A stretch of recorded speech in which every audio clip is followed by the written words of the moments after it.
ಇದ್ದಾಗೆ ಅವ್ರು ಶಿಕ್ಷೆ ಕೊಡುವಂಥ ಕೆಲಸ ಆಗಿಲ್ಲ. ಈ ಸಲ 3,000, 3 ವರ್ಷ, 7 ವರ್ಷ, 1 ಲಕ್ಷ ಏನೋ ಮಾಡಿದ್ದಾರೆ ಅವ್ರಲ್ಲ.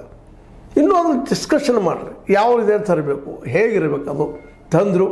ಕೇವಲ ದ್ವೇಷ ಭಾಷಣ ಮಾಡೋರು, ಮಧ್ಯೆ ಗಲಭೆ ಹಂಸವರು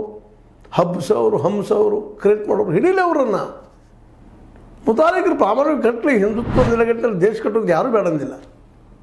ಯಾವುದು ಹಿಂದುತ್ವ, ಏನು ಎಂಥ ಹಿಂದುತ್ವ ತಿಳಿಸಿ ಹೇಳಿ, ಜನರ ಪ್ರೀತಿ ವಿಶ್ವಾಸ ಬೆಳೆಸ್ರಿ. ಇಲ್ಲಿ ಜಾತಿಯ ಏರಿಳಿತ ವಿರುದ್ಧ ಹೋರಾಟ ಮಾಡಲಿ, ಯಾವುದೋ ಧರ್ಮ ತಪ್ಪು ಮಾಡಲಿ ತಿಳಿಸಿ ಹೇಳಿ.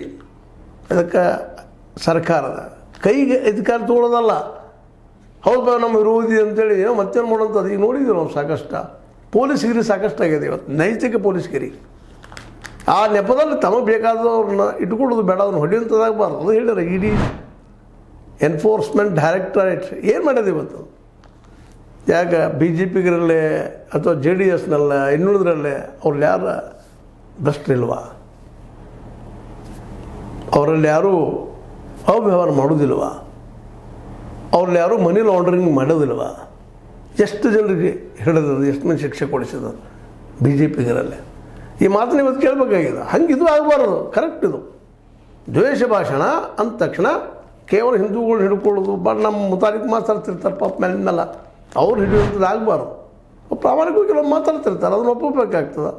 ಸತ್ಯವನ್ನು ಒಪ್ಕೊಳ್ಳೋಂಥದ್ದು ಅದನ್ನು ಮಾಡಲಿ. ಅನಗತ್ಯ ಸತ್ಯ ಹೇಳಿದ ನಂತರ ಏನೂ ಹೇಳುವಂಥದ್ದಾಗಬಾರ್ದು. ಎರಡು ಕೋಮುಗಳ ಜಗಳ, ಹೊಡೆದಾಟ, ಕೊಲೆ ಸುಲಿಗೆ ಆಗಬಾರ್ದು. ಈಗ ನೋಡ್ರಿ ಪಾಪ ಯಾವುದೋ ವಯಸ್ಸಾದ ಮಾರೋ ಹೊಂಟಾಗ